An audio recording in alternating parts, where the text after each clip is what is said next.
You spent some time in Vietnam, Saigon, no doubt. What were your impressions of Saigon?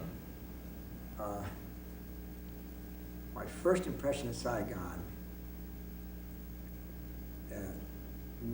I would like to tell you about that. The day we arrived in Saigon, we left from Bangkok, myself and 5 other guys, in an old French caravel owned by Air Vietnam. Landed in Saigon, torrential, pouring rain, monsoon season. It was July, beginning of July. Made the mad dash across the tarmac into the building, and it was obvious that they were using decades-old French colonial procedures, rubber stamps, everything was manual, chattering Vietnamese. I could see they were hardworking people, all underweight, hardworking. It was very alarming to me to suddenly be exposed. I'd never had anything like this before. Finally got through immigrations and customs, pouring rain, all our luggage.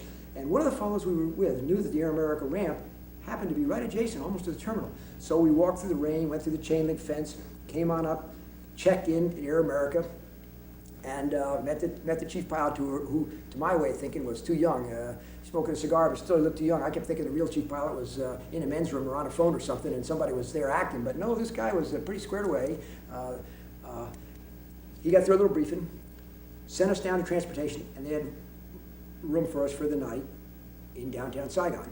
Well, on the way down there, going into town, there was this real burly captain who came in and was hitching a ride with us downtown. And he'd been a real redneck kind of guy, and he had some attitudes about the Vietnamese, so he kept calling the Vietnamese. The Vietnamese, you probably heard people get those 2 syllables mixed up. These Vietnamese. And some of us guys in the back were talking about the fact that we keep our wives in Hong Kong or Bangkok or Singapore out of harm's way. And Stan turned around and growled, said, "Show me a guy that doesn't have his wife here with him, and I'll show you a guy that doesn't love his wife." What ridiculous.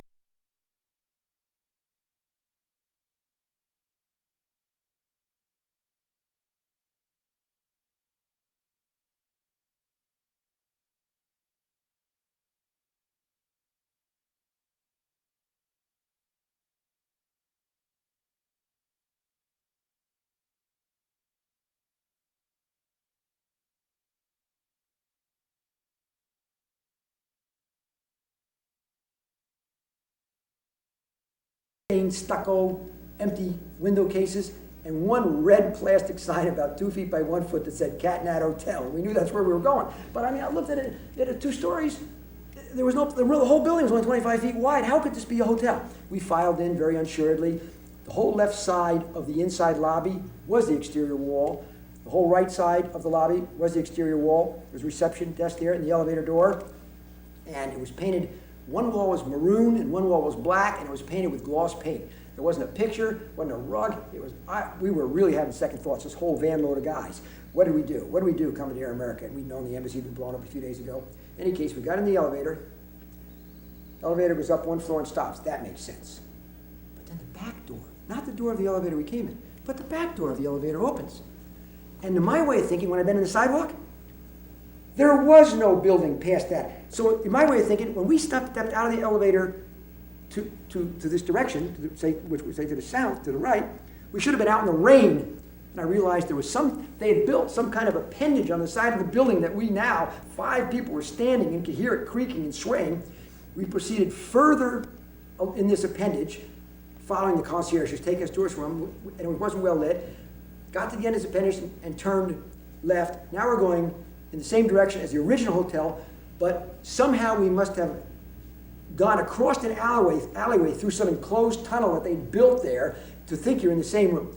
Went all the way down this hall, came up onto a roof. Now we're outside. We're 5 guys with luggage up on a roof in the rain. There's some Chinese guy there with a grape arbor with all these trellises and everything, and we're looking out through the leaves at the skyline of Saigon, the rain's still coming down, and a concierge motioning us, and there was a concrete block wall along the side of the roof. And he says, "Come on over here," and he sits on the wall and swings his feet over the wall as if he's going to jump to his death below in what must be an alley down there. And he waves us over. We're looking at each other dumbfounded.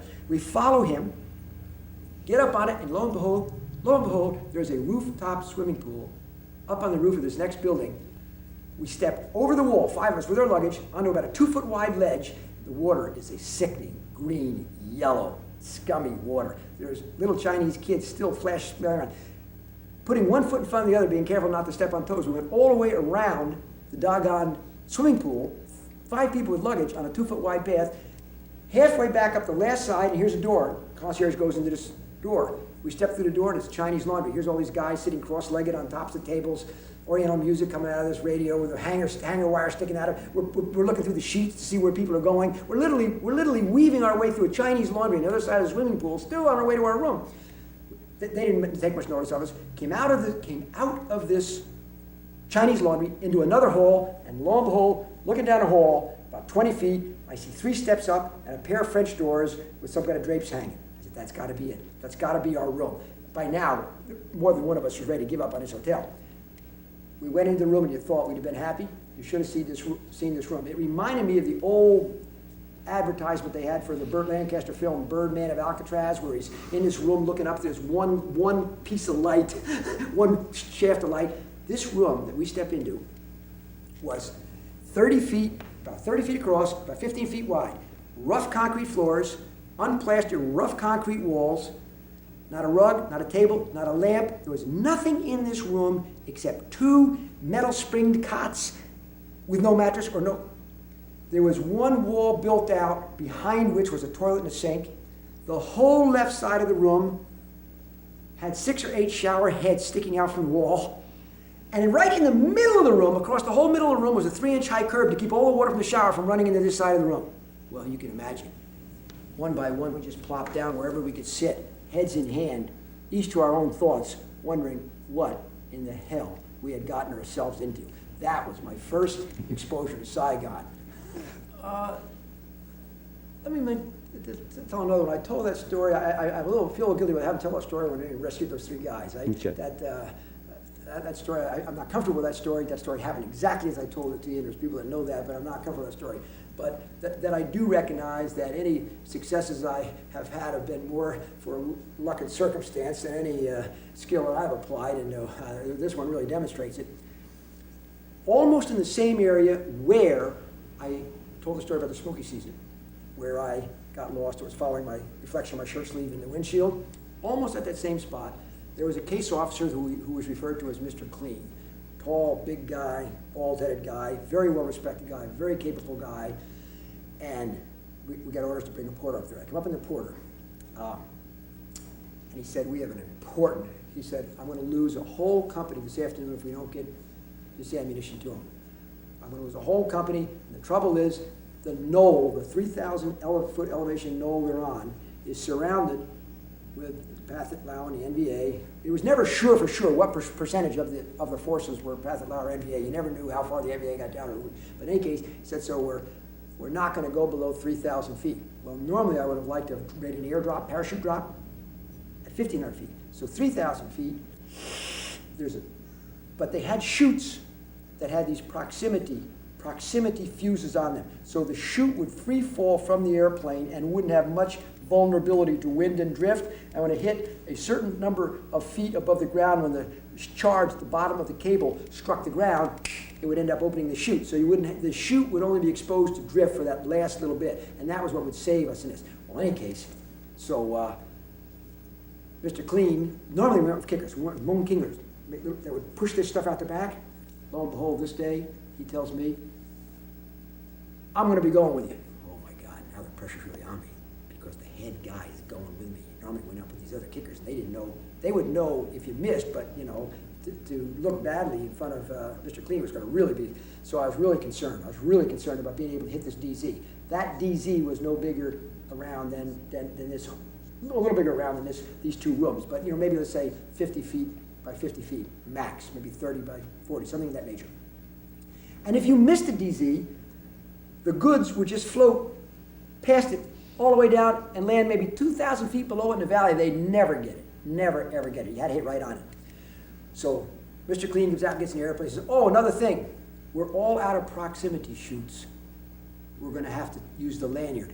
Oh, my God. You know what this means? This means that 3,000 feet above that knoll, which is like 40 feet, the lanyard is going to cause the chute to open right out of the airplane, and we've got all that drift. I mean, you might have 3 to 5 minutes of wind, and the wind's blowing. So I flew around it, and I flew around it, and boy, I couldn't find any good smoke, and I was really getting worried. So finally, I just figured the best spot.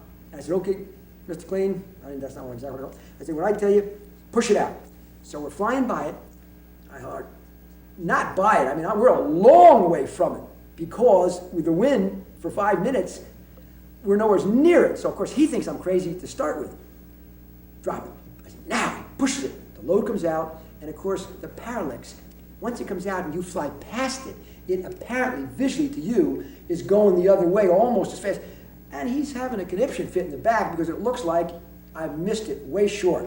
Well, we do this, and we're being shot at all the time. But at 3,000 feet, Okay, we're rolling anytime. anyways, the chute we were using was not the proximity chute, which meant it would open right out of the airplane, not the desired chute, and it would drift a long ways. So I had to plot a position to drop it, which was far removed from my this drop zone. Dropped it, and it looked terrible. But then when we made the turn and came down the other way, the parallax, he said, no, it's going to be right on. It's going to be right on. And then as we got further back, he said, no, you're past. I said, Wehrell, I could have been short the first time and long this time. I may be off, but I'm off the same place. And so each time we'd go around, and we had a chance to make several circles while this was drifting down. And the DZ, like I said, not much bigger than this living room, and that load hit dead center. I was never more thankful in my life.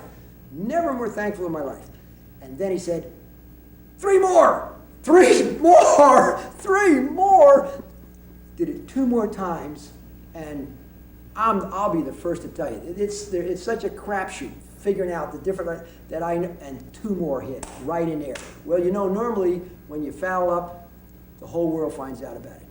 You do something good, and everybody keeps it a secret. In this case, for once in my life, about 3 days later, I was down at Udorn, just walking into the Air America Club there, and one of the operations managers came out and said, boy, you must have done a hell of a job the other day.